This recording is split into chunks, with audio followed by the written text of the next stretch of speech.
Hi, I'm Peter Polson with Tiller. In the last videos, we created our own foundation template spreadsheet.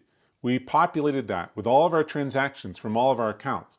Then we created categories that reflect our goals and how we think about money. And we applied those categories to our transactions.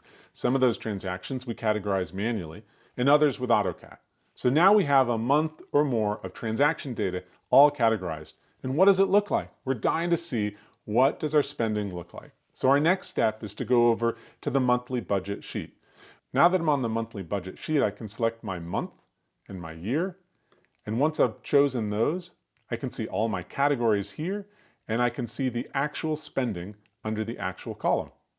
This is a really helpful glance at what is my actual spending across all my transactions, organized by category by month. And of course, each of these categories is organized by groups. This alone is a huge win because suddenly I can see, what does my spending look like? I'm going to roll ahead to February, all the totals update, and again I can see what is my actual spending for each category by month. Classes are $335, stuff is $363. Many people find that tracking alone is a huge victory, and that is where they want to be in terms of feeling in control of their money. But if you want to take it to the next step, you can start to set budgets. Budgets are a really helpful mindfulness practice where you're thinking ahead to the next month and thinking, what am I going to spend? And then at the end of that month, you're looking back and seeing, how did that forecast compare with my actuals?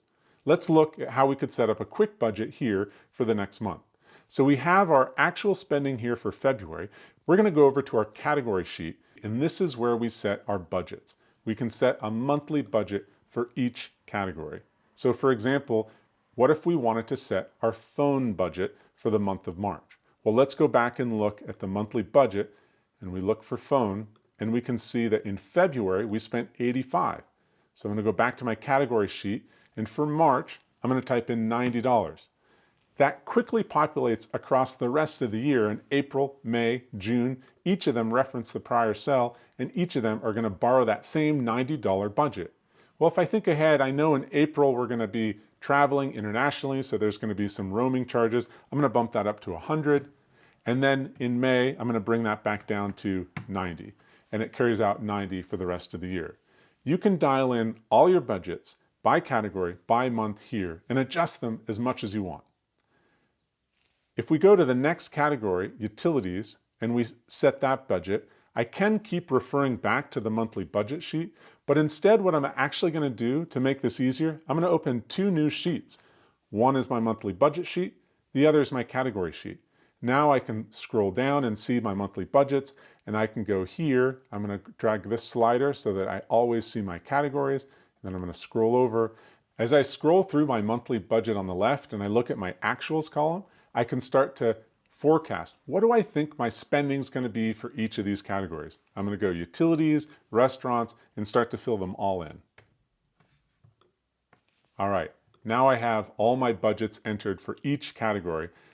I'm going to go back to the big view in a single browser, looking at my monthly budget. Let's pretend we've rolled ahead to March. Let's look at March. I now have my spending for March categorized, and let's actually see, how did we compare against that budget? Well, income's usually the easiest because if we're getting our income from a paycheck, it's fairly predictable.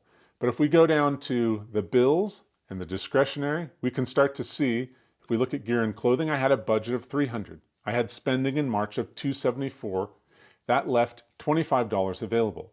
I can go down to the following lines and I can see with each line what my budget is, what my spending was, and if it's in red, I know I overspent. I had a budget of $300 and I spent $381. Whereas with subscriptions, I had a budget of $200, I only spent $136. Net, I can look up here and I can see my total budgeted spending across all my categories was $5,040, and my total actual spending was $4,979. That brought me $60 under budget. That's actually a fairly tight budget. If you go through and do this month after month, your first month you might have a wide variance, not only in some categories, but overall, you might be way off from where your budget is. Again, this is a practice, and if you keep doing it month after month, you're going to get better at it. Success isn't that your numbers are exact. Success is actually you just feel more in control about your finances. And if you keep doing this month after month, I'm sure you will feel more in control about your dollars.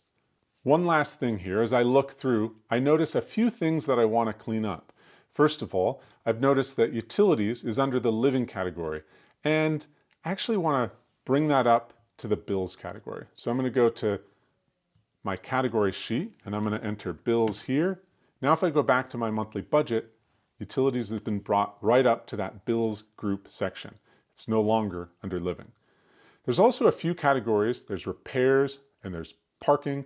I'm not using those categories anymore.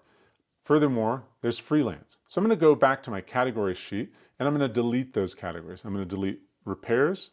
I'm going to delete freelance. Just delete those rows. And I'm going to delete parking as well. Now again, I'm going to refer back to my monthly budget sheet and those are gone. And this is now a monthly budget, both with actual spending and budgeted spending, that reflects my best categories and all my spending of the last month.